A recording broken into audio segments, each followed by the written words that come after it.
What's up, guys? Welcome to Knockers on the Bottom. I'm your host, Jay Mill. Jay Miller, if you like. Let's get into it. Want to make a little special announcement here. So, we were going to do our giveaway this week on this Saturday, but since NFL Plus is still acting up, I'm going to push it back 1 week, just so I could try to get this resolved. I might just have to sign up for a whole new NFL Plus and break down videos that way. But I wanted to make sure I give you guys the quality, that I've been giving you guys the last few weeks here, or actually the last few months since the season has started. I put a lot of time and effort into making better videos, and I want to make sure I do the giveaway, and it's a good quality video because I want to put everything up on the screen, all that good stuff. So 1 week from today, again, we'll just keep announcing it, but next Saturday, we'll be giving away Visa gift card, and that'll be that. So today, we'll be talking about, because we can't take a look at it, the Cowboys offense against the Broncos defense. Now, this is going to be, to me, the biggest challenge that the Cowboys have had to this point this season, because what we're dealing with here is we're dealing with the best front seven that we played. The only front seven I imagine that could match this front seven is the front seven of the Green Bay Packers. They were really, really good. They were great at getting after the passer.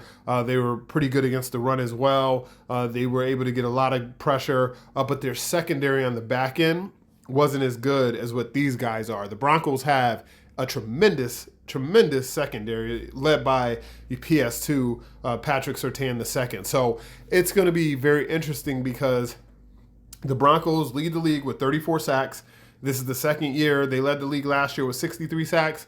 They're on pace to have more sacks than that this year, so they're balling out. And it's going to be very interesting because on our edges, you have Benito going against Guyton, which is going to be interesting. You have Cooper going against Steele, which is going to be interesting. But, I'm not actually as worried about the middle of the Cowboys pocket, especially if it looks like we got some good news. Cooper Beebe will probably be back this week. So Cooper Beebe coming back. You already got Booker having another game under his belt. You got Tyler Smith, who's the man, second best guard in football according to the votes. But if you're asking me for my dollar, he's the best guard in football. So as far as the interior, I think the Cowboys are going to be fine.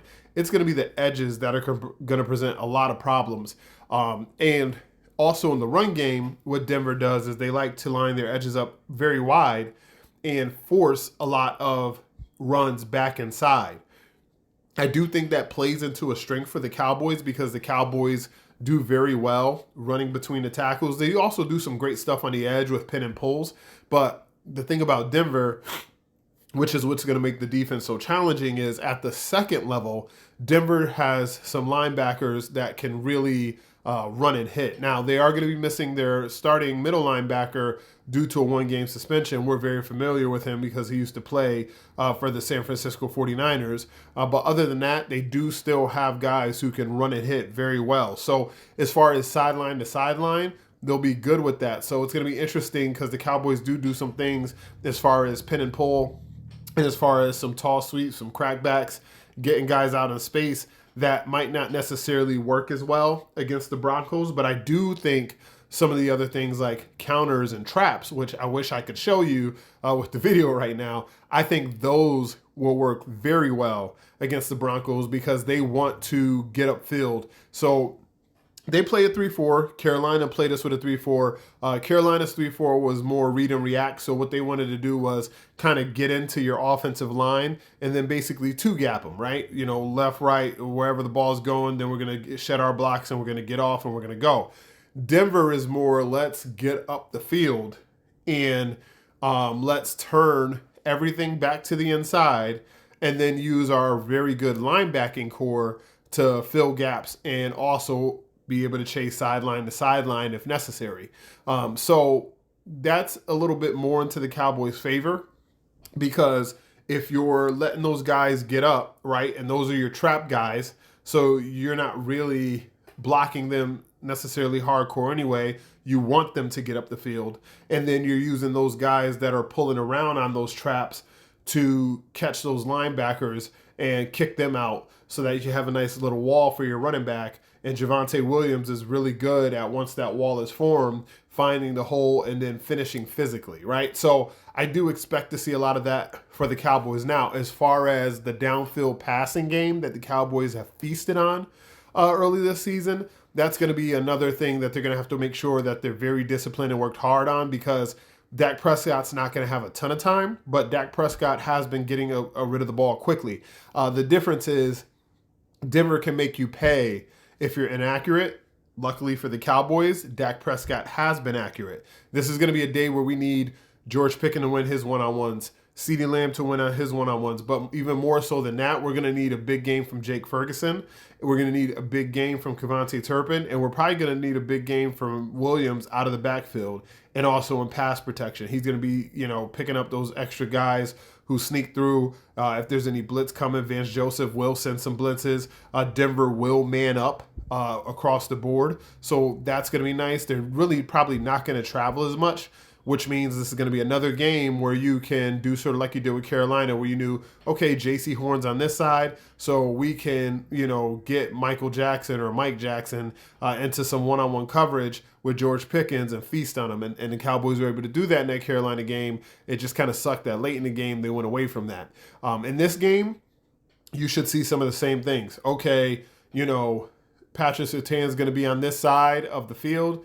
Let's line up Jalen Tolbert over there, and let's do some lining up of CeeDee Lamb and George Pickens on the same side, and see if those guys can take advantage and make Denver have to sort some things out. I think lining up CeeDee and Pickens to the same side away from Surtain can definitely cause some damage for the Broncos. The other thing that I noticed that the Broncos have a little bit of trouble with is extended play. So if their guys don't get home and the quarterback has a little bit of time, or he's able to buy some time, right? Spin out of pressure, get a little bit to the outside, and their guys have to play in the second phase of the play. So Mike McCarthy used to call it everything above the 2.5, right? That's, after the initial drop and your quarterback goes through his reads, his time is done, and now he has to improvise.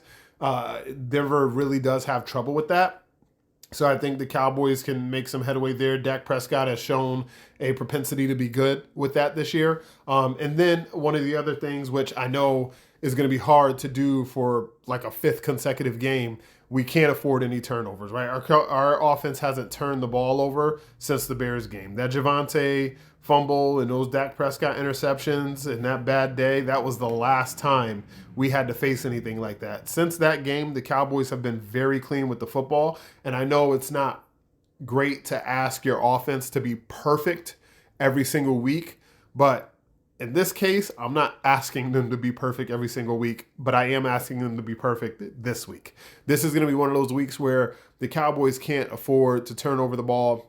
The Cowboys can't afford to have the running backs fumble or offensive linemen blowing assignments, just different things like that that are going to get your quarterback hit, that are going to force interceptions or fumbles. Denver is not like, they're not like the top turnover team. They even though they get a lot of sacks and they force a lot of pressure and they keep you to a little bit of yards, they only have 2 interceptions on the season.